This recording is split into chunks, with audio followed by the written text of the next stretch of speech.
नमस्ते दोस्तों, आप सबका स्वागत है हमारे और आपके चैनल वैल्यू इन्वेस्टिंग मंत्रा में। दोस्तों आज हम बात करेंगे इंडियन आईटी की। दोस्तों इंडियन आईटी आज एक्सपोर्ट्स में $250 बिलियन की इंडस्ट्री हो चुकी है। 1990 से इस इंडस्ट्री ने ना केवल सॉफ्टवेयर इंजीनियर्स को हेल्प आउट किया है, बल्कि जो कंजम्पशन सेक्टर है इंडिया का, जैसे कि इंडियन रियल एस्टेट हो गया, आपका ऑटोमोबाइल हो गया, आपका लग्जरी गुड्स हो गए, इसमें भी इमेंस पैसा आया है और इंडिया का काफ़ी अच्छा ग्रोथ हुआ है बिकॉज ऑफ दिस।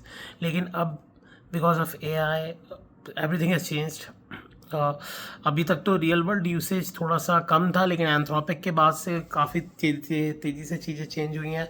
एंथ्रोपिक नए नए सॉल्यूशंस लेके आ रहा है, फाइनेंस में लेके आया है, वो डिफेंस में लेके आया है। और जो इंडियन आईटी का जो मेन फोर्टे था, which is human cost factor, कि कम कॉस्ट में इंडियन इंजीनियर्स काम कर देते थे, तो वो काम ही अब कमोडिटाइज हो गया है, क्योंकि वो आउटकम बेस्ड हो गया है, नॉट सीट बेस्ड हो गया है। तो इस वजह से अब डेफिनेटली कंपनीज भी एआई मॉडल्स को ही प्रेफर कर रही हैं instead of the humans. So Indian IT doesn't have the moat other than the human man power, क्योंकि टेक्नोलॉजी वाइज तो unfortunately they had the strong balance sheet, but उन्होंने कोई इनोवेशन नहीं किया, जिस वजह से आज इंडियन आईटी सफ़र कर रहा है। और इस बार के जो क्वार्टरली रिजल्ट आए हैं Q4 के, उसमें ट्रेंड क्लियरली विजिबल है। उनके बिजनेस डाउन हो रहे हैं, इसके अलावा उनके मार्जिन भी डाउन हो रहे हैं। एक कंट्री जो मुझे थोड़ा सा इम्यून लग रही है, क्योंकि वो ऑलरेडी काफ़ी स्लो है to adopt the new technology, which is Japan based companies को may be they get the life line for another 5 years, because Japan usually takes time to adopt a new technology. They run on the older system. It's a slow moving country comparatively. But अगर आप western countries की बात करें, US की बात करें, Europe की बात करें, so they are not going to go on a traditional way. They are definitely adopting the AI path, and this is very tough for Indian IT.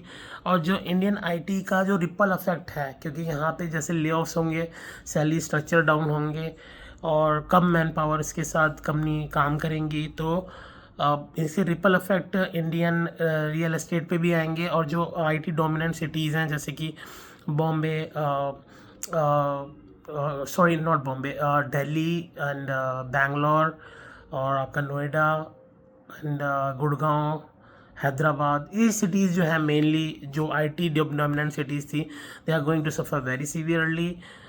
their real estate prices in the price segment of 75 lakhs to and above, they are going to struggle. मुझे ऐसा लगता है कि luxury Holmes somehow immune होंगे, क्योंकि उसमें volume कम होता है और जो हायर कॉस्ट सेगमेंट होता है वो इतना इम्पैक्ट नहीं होता, because anyways they are going to take the buying decision. So लेकिन मुझे ऐसा लगता है कि ये जो मिडिल लेवल का जो सेगमेंट होता है ना, that is going to struggle in real estate a big time. Similarly will be the case in cars. 10 lakh and above is going to struggle. The luxury cars are going to sell out. Mass consumption cars are going to sell out, but the mid segment is going to struggle in cars. Same will be the case in luxury goods as well. I mean, high end will be saved, but the mid ground won't be saved.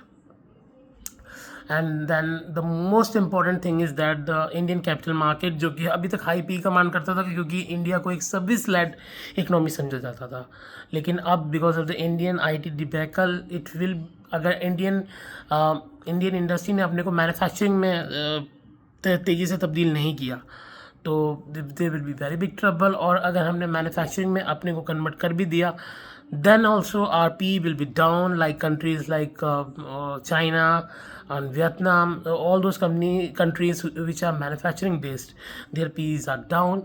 So हमारा जो standard PE 20 पे चला करता था, we will gradually downgrade to 15 to 16, because we will be primarily a manufacturing led economy, not a service led economy.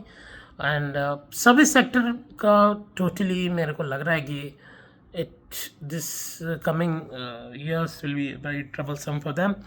And manufacturing could save India, but India needs to give a lot of perks in order to make sure that India takes the place of China in the manufacturing ground. The services, I don't think so India is going to survive because of AI.